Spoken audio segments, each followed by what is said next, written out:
हमर जान लेके जान कहवा चल गइलू जान हो। हमर जान लेके जान कहवा चल गइलू जान हो। हर माटी में मिला दिहलू सारा मान के, अप्रीत में हमके दगा दिहलू तू दिल के दर्द बढ़ा के। पल भर में सपना सजा दिहलू तू दिल के दर्द बढ़ा के। नमस्कार, आदाब, सत श्री अकाल, की हाल चाल। आप सभी अध्ययन करने वाले मित्रों को आपके ही अपने YouTube चैनल आर्ट्स क्लास के ऊपर भी स्वागत है। और मैं भारती सर, पटना बिहार से। आज हम लोग बात करेंगे 12वीं कक्षा का जो आपका इतिहास है उसके 12वें चैप्टर के ऊपर में, जिस चैप्टर का नाम है औपनिवेशिक शहर। ये आपका 12th NCERT जो बुक है उसके तीसरे भाग का 12वां चैप्टर है, यानी इसको बोलते हैं अंग्रेजी में कॉलोनियल सिटीज, हिंदी में बोलेंगे औपनिवेशिक शहर। तो अब तक के हम लोग इसके ऊपर में क्या आपको पढ़ा दिए हैं, तो हम लोग देख लिए थे कि 3 औपनिवेशिक केंद्रों को, जिसमें इधर बंबई, इधर वाला भाग जो है वो मद्रास और इधर वाले भाग जो है वो कलकत्ता। यहां तक भी पिछले वीडियो सीरीज में आपको पढ़ा दिया गया है कि कलकत्ता में अंग्रेजों के जो एजेंट है वो पहुंचे थे 1690। सबसे पहले इधर 1639 मद्रास में। बंबई की बात कर ले तो 1661, जहां पे क्या क्या चीजें थी ये सब बताए थे कि 61 में NCERT में पढ़ते हैं, जबकि पुर्तगाली जो राजकुमारी है उसका ब्रिटेन के जो राजकुमार है वहां ब्रिटेन के राजा से जो विवाह होंगे उसके बीच का सारा कहानी हम आपको बताए थे कि शादी बाद में हुआ था, लेकिन हम लोग पढ़ते हैं 61 में कारण भी सब। आज के वीडियो सेशन में हम लोग देखेंगे औपनिवेशिक रिकॉर्ड और शहरी इतिहास के बारे में। साथ ही साथ बहुत तरह के फैक्ट्स, यहां से 1-2 फैक्ट्स ऐसे हैं जो आपके एग्जाम में एकदम छप ही जाएंगे।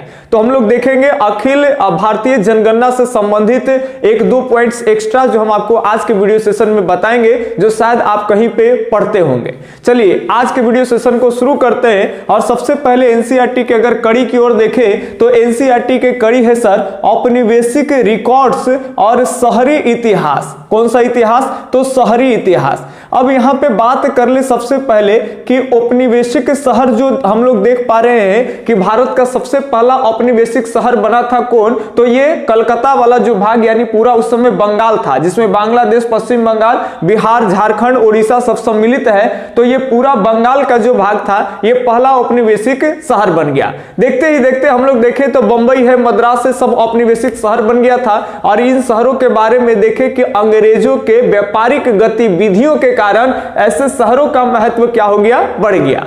ये भी हम पिछले वीडियो में आपको पढ़ा दिए थे कि जिस तरह से मुगल काल में दिल्ली जो ऊपर में पड़ता है स्थलीय वाले क्षेत्र है, और इधर देखें तो उत्तर प्रदेश का आगरा, और अब चला गया है ये पाकिस्तान में जिसको कहते हैं लाहौर। तो 3 ऐसे जगह थे जो खास कर करके बड़ी ही मध्यकाल के इतिहास में शासन व्यवस्था का यहाँ केंद्र हुआ करता था मुगलों के समय में, ये सल्तनत काल में, जिसके कारण ऐसे शहर का महत्व बड़ा था। लेकिन अब हम लोग देख ले कि जब अंग्रेज आया तो अंग्रेजों के व्यापारिक गतिविधियां सर बंबई के भागों में, कलकत्ता के भागों में और इधर मद्रास वाले भागों में होने के कारण अब ऐसे शहर का जो है वो निर्माण और विकास बड़ा तेजी से हो रहा है, जिसमें कौन कौन है? तो मद्रास है, बंबई है और कलकत्ता। ये औपनिवेशिक शहर कहलाए। और यहाँ पे अंग्रेज जो भी क्रियाकलाप करते उनके आंकड़ा 1-2 आंकड़ा नहीं है। स्टार्टिंग ही बुक्स में देखेंगे तो कहेंगे कि यहाँ औपनिवेशिक शहर में अगर बात कर ले तो बेहिसाब आंकड़े और रिकॉर्ड जो है वो रखे जाते थे।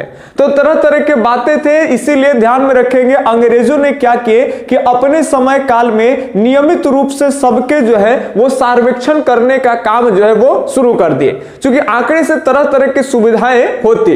अब बाकी विशेष एक पॉइंट जो है आप अपने थोड़ा सा बुक में पढ़ लीजिएगा, क्योंकि आज हम सोच रहे हैं कि एक प्रमुख जो फैक्ट्स है जो एग्जाम में पूछता है उसी पे फोकस करने के लिए। चलिए अब ध्यान में रखेंगे इसके अलावा अंग्रेज क्या किया कि ऐसे शहर जहां पे अंग्रेजों की कब्जा हो चली थी, जिस बंबई, मद्रास, कलकत्ता के बारे में बात कर ले तो हम लोग देख रहे हैं कि जैसे जैसे शहर बढ़ते जा रहा है वैसे वैसे आंकड़े भी बढ़ते चली जा रहे हैं और इन आंकड़ों पर भी जैसे कि रिकॉर्ड रखा जा रहा है। ठीक है, कि कहां का किस तरह का आंकड़ा कहां है, कौन सा रिकॉर्ड व्यापार संबंधित बातें को लेकर के। अब यहां एक चीज, उस पर अभी ज्यादा जोर नहीं देना है, आपको आगे हम पढ़ाएंगे आंकड़ा, अभी नगर पालिका देखेंगे तो समझ में आ जाएगा कि किस हम आंकड़े की बात कर रहे हैं। चलिए, अंग्रेज क्या करते थे भैया कि वहां अंग्रेजी जो सरकार थे वो नक्शे बनाने में भी विश्वास रखते थे। वो नक्शा बनाना चाहते थे कि अलग अलग जगह के अगर हम लोग नक्शे निकाल देंगे तो इन लोगों के ऊपर में राज करने में हमको सुविधा हो जाएगा। इस तरह से अगर जहां कहीं नदी वाला भाग है, कहीं पठार वाला भाग है, ये पहाड़ी वाला भाग है, ये कौन सा भाग हरियाली वाला है, तो वहां पे अपना व्यापार को नियंत्रण करना जो है वो बड़ा आसान हो जाएगा। इसीलिए चाहते थे कि नक्शे हम बनवाएंगे। तो याद रखेंगे, नक्शे से संबंधित बातें याद रखेंगे कि सरकार का ऐसा मानना था। कौन सी सरकार? तो अंग्रेजी सरकार का ऐसा मानना था कि किसी जगह की बनावट और भूदृश्यों को समझने के लिए, याद रखेंगे, माने वहां कोई बनावट कैसा है और भूमि का जो आकार कैसा है, ऊंचा है, नीचा है, पर्वत है, पठार है, झील है, नदी है, तालाब है, अगर इस सबको अगर समझ लिया जाए और इसको किस तरह से समझा जा सकता है तो इसके लिए हमको नक्शे की जरूरत होगी। नक्शे के माध्यम से ही हम किसी के भू बनावट को समझ सकते हैं और जब समझ जाएंगे तो वहां पे आपको नियंत्रण करना यानी उस जगह को कंट्रोल करने में बड़ा आसान हो जाता है, यानी बेहतर नियंत्रण हम वहां पे कायम कर सकते हैं। और इस नक्शे के माध्यम से आपको किस चीज की जानकारी मिल सकती है? तो हरियाली की, नदी के और पहाड़ के। याद रखेंगे 19वीं शताब्दी के अंत, आज के वीडियो सेशन हम तुरंत पहुंच रहे हैं, बस थोड़ी सी कड़ी आप देखते चलेंगे 1 से 2 मिनट। 19वीं शताब्दी के अगर अंत की अगर बात कर ले सर, तो अब इन शहर में, जिस शहर की बात पिछले वीडियो सेशन से करते आ रहे हैं, बंबई, कलकत्ता और मद्रास, जैसे जैसे इस शहरों का महत्व बढ़ा, इसका निर्माण और विकास में थोड़ा सा तीव्रता आया, वैसे वैसे इन शहरों में क्या कर दिया कि अंग्रेजों ने 19वीं शताब्दी के अंत तक वार्षिक नगर पालिका, ध्यान में रखेंगे, अब यानी नगर से, चूंकि अब ये नगर में कन्वर्ट हो गया, ये कस्बे धीरे धीरे बढ़ने लगे और कस्बे की आबादी इतने बढ़ने लगे कि अब एक नगर हो गया। तो इन नगरों से क्या किया अंग्रेज कि राजस्व की वसूली करने के लिए अब ये यहां नगर पालिका वाला सिस्टम ले आया। अंग्रेजों के काल में ही भारत में नगरों में नगर पालिका का काल आया है और ये नगर पालिका में बात को समझेंगे, यहां लॉजिक क्या है इसको भी देखेंगे। वार्षिक नगर पालिका कर वसूली के लिए, शहरों के रख रखाव के लिए पैसा इकट्ठा करने का काम जो है अंग्रेज शुरू कर दिया, यानी नगर निगम की स्थापना करवा दिया। और लेकिन एक बात ध्यान से सुनेंगे, अब यहां से ये नगरों की देखभाल करने के लिए, चूंकि नगर निगम का कार्य क्या है इसको समझेंगे, तो जलापूर्ति, निकासी, जो भी पानी वानी निकासी होगा शहर से उसको व्यवस्था कराना, यानी नाली वाली का काम होगा। इसके अलावा में सड़कों का निर्माण करना, यह स्वास्थ्य संबंधित हॉस्पिटल वगैरह जो है इस सब का निर्माण करना। तो ये नगर में, याद रखेंगे, नगर निगम का ये क्या हो गया? तो कार्य हो गया। लेकिन बात को समझेंगे, यहां पे अंग्रेज जो है अपना एक प्रतिनिधि भारतीयों को उठा कर करके और हेड बना दिया है। अब कहिएगा कैसे? तो ये नगर निगम के माध्यम से अंग्रेज जो है ना, नगर पालिका के माध्यम से पैसे क्या करेंगे? वसूलेंगे। तो उसमें एक हॉस्पिटल भी बनाएंगे, नगरों के विकास करेंगे तो उसमें हॉस्पिटल भी होंगे, सड़कें भी बनाएंगे और स्कूल वगैरह भी खुलेंगे। तो यहां पर क्या हो रहा है, थोड़ी सी बात पे जोर देंगे कि अब ये पैसे नगर के विकास के लिए अगर जनता से लेंगे तो हो सकता है कि जनता गुस्सा कर जाएगी। इसीलिए ये क्या कर रहे हैं कि भारतीय प्रतिनिधि को ही चुन रहे हैं कि अगर गुस्सा होंगे तो वो अपने प्रतिनिधि को उसके लिए जिम्मेवार मानेंगे, ना कि ईस्ट इंडिया कंपनी को जिम्मेवार मानेंगे। तो ये लॉजिक है, ध्यान में रखेंगे, जो आपके एनसीईआरटी बुक में भी इसका वर्णन है।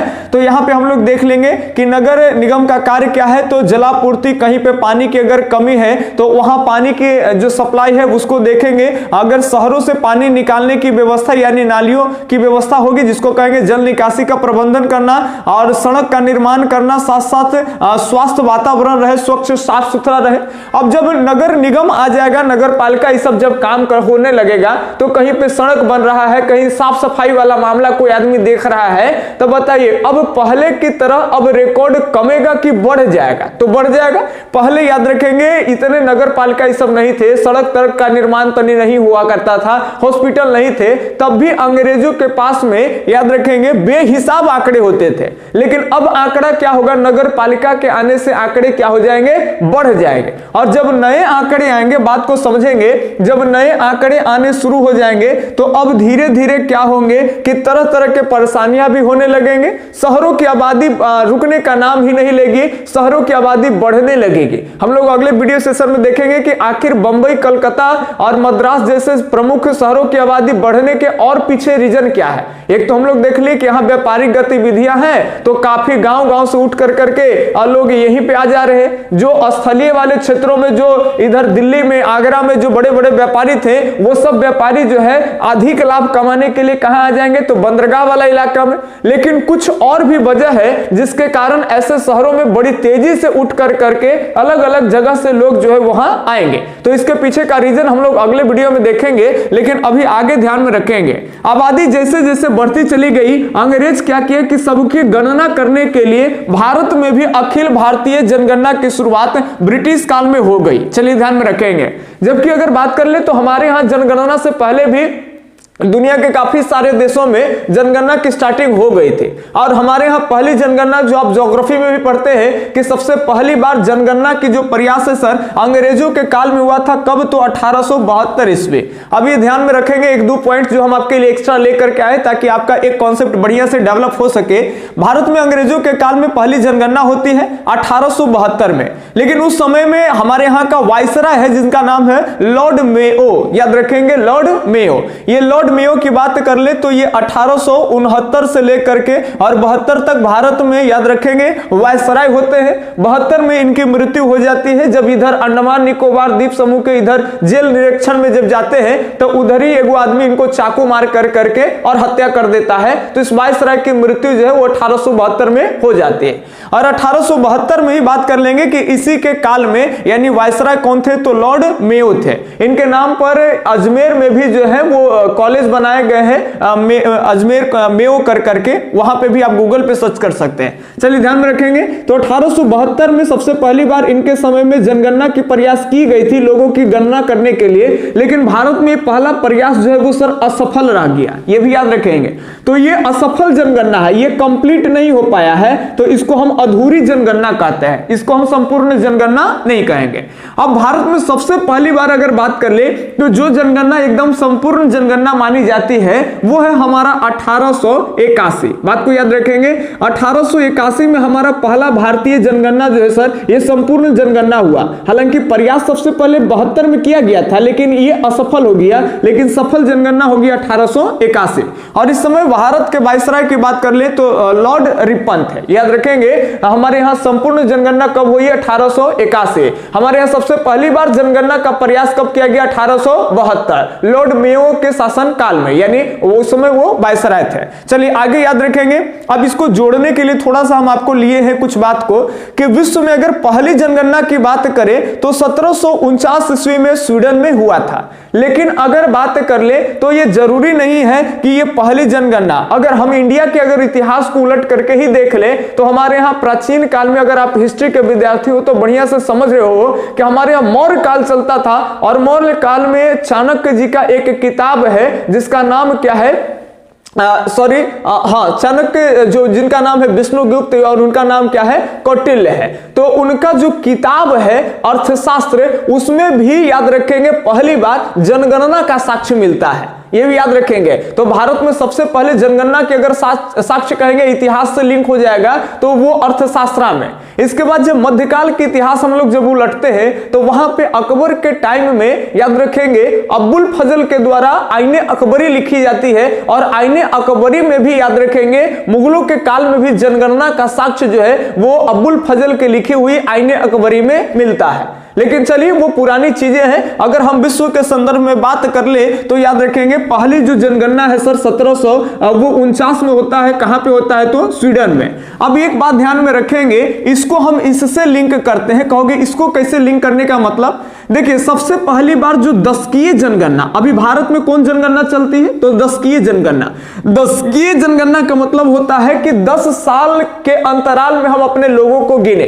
क्योंकि जनगणना माने क्या होता है कि एक निश्चित दो निश्चित समय बिंदुओं के बीच में हम अपने आबादी को क्या करते हैं, गिनते हैं। तो यहां पे याद रखेंगे हम लोग भारत में जो आबादी हमारे यहां काउंट होता है वो 10 साल के अंतराल पे, और ये 81 से शुरू हुआ है। तब से देखेंगे कि ऑड और even, odd number even number समझ में आता है आपको, तो इधर देखेंगे इधर जो हुआ था और इधर दोनों में अंतर है। चलिए यहां से देखेंगे 81 में जनगणना हुआ, फिर 91, एक एक करके सब में एक ही आ जाएगा। 91 में होगा, फिर 1901 में होगा, 1911 में होगा, 1921 में होगा, ऐसे कर करके 2001 में हुआ, 2011 में हुआ और 2021 में होने वाला था, लेकिन 21 का जनगणना गड़बड़ा गया है सर, इसलिए क्योंकि उस समय में कोविड आ गई थी, तो कोविड के कारण जो है वो थोड़ा सा गड़बड़ है। चलिए कोई दिक्कत नहीं, फिर अभी आ जाएगा, कोई प्रॉब्लम नहीं होगा। अब यहां पे ध्यान से सुनेंगे, तो भारत में ये जनगणना जो होती है यानी जनसंख्या को गिना जाता है तो 10 साल पे गिना जाता है, तो इसको कहते हैं दशकीय जनगणना। और भारत में सबसे पहले दशकीय जनगणना की शुरुआती नहीं हुई थी,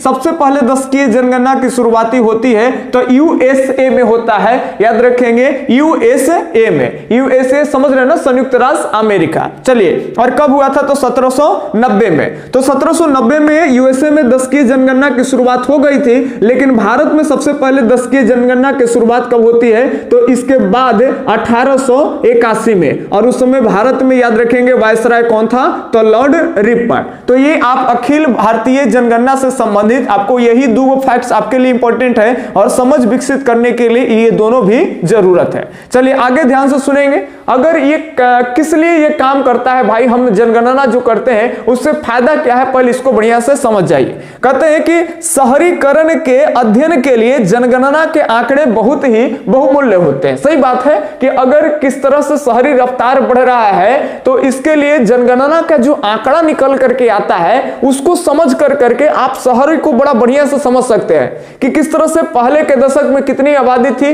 अब आबादी कितना हो गया है, माने आबादी बढ़ने का रफ्तार क्या है, इसमें उच्च जाति के आदमी है कि कितने, नीच जाति के आदमी कितने हैं, कौन कौन से जाति के आदमी कितने संख्या में है, इसकी भी जानकारी आपको मिल जाती है। प्लस में कौन से व्यक्ति किस तरह के काम में लगे हुए हैं, क्या वो खेतीहर समाज से जुड़े कितने लोग हैं, या फिर व्यापारी वर्ग से कितने लोग हैं, या फिर कितना आदमी जन्म ले रहा है, कितना आदमी मर रहा है, या महामारी के कारण बीमारी से कितना आदमी मर गया है। तो ये तमाम तरह के आंकड़े जो है वो आपको मिलते हैं, जिससे थोड़ा सा शहरीकरण को समझने के लिए यानी अध्ययन के लिए ये जनगणना का जो सर आंकड़ा है ना वो एकदम बहुमूल्य हो जाता है। तो आप बात समझ रहे हैं, बीमारी हो, मौत हो, उम्र हो, यानी उम्र का मतलब ज्योग्राफी में पढ़ाए थे कि कितने उम्र के वयस्क आदमियों की संख्या ज्यादा है कि महिलाओं कि बच्चों की संख्या ज्यादा है कि बुजुर्गों की संख्या ज्यादा है, यानी आपको उम्र का भी अंदाजा होगा। लिंग की बात कर ली यानी स्त्री और पुरुष कि शहरों में महिलाओं की स्थितियां कितने हैं, पुरुषों की स्थितियां कितने हैं, ये सारी जानकारियां आपको किससे मिल जाती है, तो जनगणना के आंकड़े से। साथ साथ जाति का भी अंदाजा लग जाता है, इसके अलावा जो लोग हैं वो किस तरह के काम कर रहे हैं यानी व्यवसाय का भी आपको जो है अंदाजा लग जाता है। लेकिन ये तो ठीक है कि जनगणना अगर सही से हो जाती है तो तमाम तरह के सटीक जानकारियां हमको मिल जाती है, लेकिन याद रखेंगे जनगणना इतना आसान नहीं है और इसीलिए थोड़ी सी बातें आपको जनगणना में होने वाली परेशानियों के ऊपर में देखना है कि आखिर जब जनगणना होता था तो कौन कौन सी परेशानियां होती थी, इसके ऊपर में हम लोग चर्चा करेंगे। तो सबसे पहले जनगणना परेशानी को अगर हम देखें तो परेशानी ये होता था सर कि जो कारीगर है ना, कारीगर समझते हो कोई चीज बनाएगा सर बात ना, तो कोई भी चीज बनाते हैं उनके अंदर में कौशल है, दक्षता है, तो वो अपनी योग्यता से कोई चीज बनाते थे तब तो वो कारीगर है। लेकिन यही कारीगर बना कर करके और उसको बाजार में ले जाके खुद बेचता था, यानी व्यापारी को नहीं देता था, ये खुद बेचता था। तो जब ये बेचने का काम करेगा तो ये तो अपने ऑलरेडी व्यापारी हो गया ना। तो अब इस समस्या आवे लगे कि एगो कारीगर जो खुद से सामान बनावे और बाजार में खुद ले जाके बेच दे तो ये कारीगरियों के काम कर रहा है और साथ ही जब बेच रहा है तब व्यापारी के काम कर रहा है। तब इसमें कंफ्यूजन ये हो गया कि इसको हम कारीगर में रखें कि व्यापारी में रखें। ये एक समस्या हो गया। दूसरी समस्या ये भी थी कि जो किसान लोग थे, ये ध्यान में रखेंगे, किसान लोग के पास में जब भी जनगणना करने के लिए सरकार के आदमी जाता, अंग्रेजी सरकार के जो भी जनगणना करने के लिए जिनको मिलता, तो जैसे ही जब गांव में जाते और लोगों से पूछते कि तुम कितने आदमी हो, तुम्हारे महिलाओं की संख्या कितनी है, तुम्हारे घर में कितने बच्चे हैं, बच्चे में बच्चियां कितना है, बच्चे कितने हैं, ये सब जब जनगणना करता था तो भारतीय आदमी डर जाता था। किसान को लगता क्या था, क्योंकि अब तक क्या है ना कि ये रैयत बाड़ी, अलग अलग जगह के लोग अलग अलग आर्थिक नीतियां से तंग आ गए थे। आर्थिक नीतियां में जैसे बंगाल उंगाल के देखे तो इधर अस्थाई बंदोबस्त चला था, बंगाल बिहार उड़ीसा में, तो इधर अस्थाई बंदोबस्त में अंग्रेज के टैक्स से सब तबाह हो था, और कहीं पे रैयत बाड़ी के लेकर करके जैसे बंबई के भाग हो गया, आपका आसाम का भाग हो गया, मद्रास में, ये सब रैयत बाड़ी से तंग आ गया था, और उत्तर भारत में महाल बाड़ी से। तो जब भी अंग्रेज के आदमी या कोई भी आदमी जनगणना के लिए जाता, और जब आदमी से, किसान से पूछता कि तुम कितने आदमी हो, तुम्हारा उम्र कितना है, तुम्हारे और भी घर के सदस्यों का उम्र कितना है, कौन सा जाति से तुम ताल्लुकात रखते हो, तो ये सब लेकर करके हम लोग अनपढ़ आदमी थे, कम शिक्षित, कम पढ़े लिखे थे, तो हम लोग डर जाते थे। और किसानों के मन में यह बैठ जाता था कि ये जरूर आदमी की संख्या गिन के जाएगा और कह दे क्या करेगा, तो हमारा पे अब राजस्व ज्यादा लेगा, यानी अब ज्यादा टैक्स मांगेगा, और इसीलिए ये सही जानकारी नहीं देता था। इसको लगता था कि अगर हम कहेंगे कि परिवार की संख्या कम है, आप बता देंगे कि खेती बाड़ी ज्यादा करते हैं, तो ये हमरा से ज्यादा अनाज ले लेगा, तो वो जान से क्या करता है कि मालिक 2 कट्ठा 4 कट्ठा जमीनें हैं, अब परिवार गिनाता था लंबा चौड़ा, अगर कोई मौसेरा भाई भी आकर के यही रह रहा है तो एगो ओकरो गिना दिए, जबकि अपन औलाद नहीं है तब भी कह दिए कि यू हमरे ही रहता है, ये हमरे बेटा है, तो यहाँ भी गिना दिए। और वही लड़का जब अपन घरे चल गया तो ओकरो मैया बाबूजी जो है ओकरो गिना दिए कि हमर लड़का है, तो एक गो लड़कन 2-2 4-4 बार गिना जाए। अब नानी ही आयल है, अब पता चला नानी ही जनगणना शुरू हो रहा है, तो वही लड़का है जो नानी ही के गांव में भी गिना गया, और वही मान लेते हैं दूसर जगह ओकर घर है, तो वहां पर भी वही बच्चा गिना जा रहा है। तो लोग के अंदर में लगता था कि अगर परिवारों की संख्या अगर हम कम बताएंगे तो हमसे ज्यादा लगान लेगा, लेकिन अब कहेंगे कि एकदम लंबा चौड़ा परिवार है तो हमको हो सकता है कि दाया माया अंग्रेज करके कुछ देगा। आज भी तो वही चलता है ना, आज भी गांव में जाएंगे तो जैसे ही सरकार के जनगणना वाले लोग आते हैं, देखते हैं कि किनकी किस तरह के आय है, किनको बीपीएल में रखा जाएगा, किनको एपीएल में रखा जाएगा, और लोगों की संख्या देखते हैं, राशन कार्ड वगैरह ये सब बनेगा, तो आदमी क्या करेगा, जान से जितना आदमी है तो एक आध गो अगर मौसेरा भाई है, चचेरा भाई है, ओकरो आधार कार्ड के नाम दे करके अपने यहाँ राशन पर जुड़वा लेते हैं। चूंकि आदमी की संख्या बढ़ेगा तो शायद उसको अनाज भी क्या मिलेगा, ज्यादा मिलेगा। तो ऐसे नहीं करना चाहिए, ऐसे एग्जैक्ट जो गणना होता है ना वो नहीं निकल पाते हैं, तो जनगणना में से समस्या होता है। और यही समस्या अंग्रेजों के काल में आ रही थी कि जो किसान लोग होते हैं वो सही जानकारी नहीं देते हैं, वो उनको डर था कि अंग्रेज क्या करेगा, तो टैक्स लगान क्या कर देगा, बढ़ा देगा। साथ साथ व्यापारी वर्ग की अगर बात कर ले तो यहां पर भी समस्या थे। ज्यादातर ऐसे आदमी है ना कि ये गलती बताते थे, गलती किस लिए बता देते थे, जितने किसान है ये भी एक बात मिला है कि किसान लोगों से जब पूछते थे कि तुम क्या करते हो, माने व्यवसाय पूछते थे, तो ये लोग थोड़ा सा किसान बताने में लज्जा फील करते थे, लेकिन ये व्यापारी अपने आप को बताने में बड़ा गौरवान्वित महसूस करते थे, और इसीलिए किसान बता देता था कि हम किसान नहीं व्यापारी हैं। तो उहो में एगो समस्या आ गया कि इस तरह के मानसिकता बैठल है, जब जनगणना करने जाए तो सही जानकारियां जो है वो नहीं दे पाते थे। तो इस तरह से कई लोग तो एक आदमी है, कुछ ऐसे भी होते थे कि किसान ही है, लेकिन किसान का कहले है तो किसानी के काम खेत खलिहान मान लेते हैं कि फसल लगाना है तो खेती बाड़ी कर रहा है तो ये किसान हो गया, और फसल काटने के बाद क्या कर देता है, ये बाजारों में ले जा करके किसाने फसल बेचता भी है। तो किसान एक तरह से व्यापारी का काम भी कर रहा है, और खुद को व्यापारी ही बता देता है, किसाने नहीं बताता था, ताकि अच्छे स्थितियां वाले लोग में ये गिने जा सके। तो इस तरह से गलत डाटाओं के कारण जनगणना में क्या होती थी सर जी, परेशानी, यानी गलत जानकारी के कारण जनगणना में क्या हो जाती थी, परेशानी। और सबसे बड़ी परेशानी था कि जब भी अंग्रेज के कोई भी आदमी उच्च जाति के लोगों के पास में जाता, जो हिंदू समाज में उच्च जाति के हैं, तो उच्च जाति के आदमी की जो औरतें हैं, जैसे केकरो हस्बैंड है, अब वो गेल है खेत पर काम करने के लिए, अब खटखटा दिया सिकड़ी, अब पता चला कि अंदर से महिला निकली और एकदम घूंघट में ही है। और वो उनसे जब पूछा गया कि आपका नाम क्या है, तो वो अपना नाम नहीं बताती थी, अपना नाम बताने में हिचकिचाते थे। अब काहे भाई, चूंकि हमारे यहाँ इंडियन सोसाइटी में था कि महिला लोग का काम है कि वो घर में रहेंगे, पर्दा के अंदर रहेंगे, बाहर समाज में क्या बीत रहा है, मर्द का जो काम है उसमें मर्द ही अपना काम कर देंगे, मर्दों के काम में महिलाओं नहीं बोल सकती है, महिलाओं को उतना विशेष अधिकार नहीं था। और अंग्रेज के आदमी जाए सिकरी ठकठका दे, औरत जैसे कि दरवाजो खोले तब बेचारी अपन नाम बताने में हिचकिचाए, चूंकि डरते थी कि अगर वो आएंगे जान जाएंगे तो कहेंगे कोई आगे सिकरी ठकठकावे तो तू बाहर निकल करके के और उसको नाम बतैले चलेगी, तो हमारा नाम हंसवा देगी, फलाना की तुम पत्नी हो, हमारा मुझ के शान जैसे कि खराब हो जाएगा, तरह तरह के बातें। यानी जो उच्च जाति के जो औरतें थे वो सही जानकारी नहीं देते थे, वो जानकारी बताने में, यानी नाम हो चाहे व्यवसाय हो, इस सब को बताने में वो हिचकिचा जाते थे। चलिए बात को समझ में आ गया।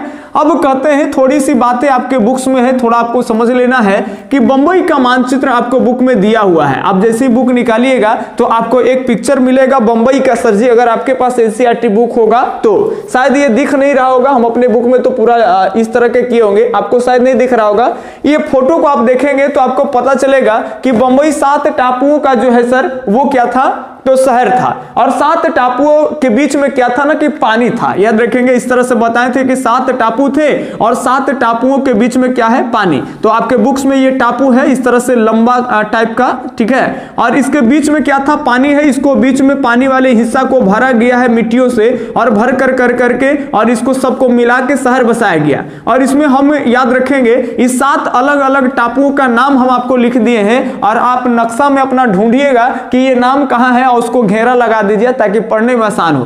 तो ये इतना इंपॉर्टेंट नहीं है, लेकिन अगर आपको ललक है कि हमको ये भी जानकारी होना चाहिए कि कौन कौन से टापू मिलके बंबई बना है, तो एक तो टापू का नाम था बॉम्बे, और बताए थे कि 7 टापुओं में एक बॉम्बे था, और इसीलिए इस टापू को जब पूरे मिला दिया गया तो ये सम्मिलित जगह को नामकरण हो गया बंबई। तो याद रखेंगे बंबई नाम कैसे पड़ा, तो 7 टापुओं का ये शहर है, 7 टापुओं में से एक टापू का नाम क्या है, तो बॉम्बे, और बॉम्बे से बन गया पूरा बंबई। लेकिन इसके अलावा और जो टापू है जिसमें आप याद रख सकते हैं कि वर्ली है, कोलाबा है, पारेल है, मझगांव है, इसके अलावा ओल्ड वुमेन्स आइलैंड है। तो ये हम आपको लिख दिए, ये टोटल मिला करके 7 जो है वो टापू है। एक यहाँ पे थोड़ा सा विवाद वाला भी है, और लेकिन आपको याद भी वही रखना है।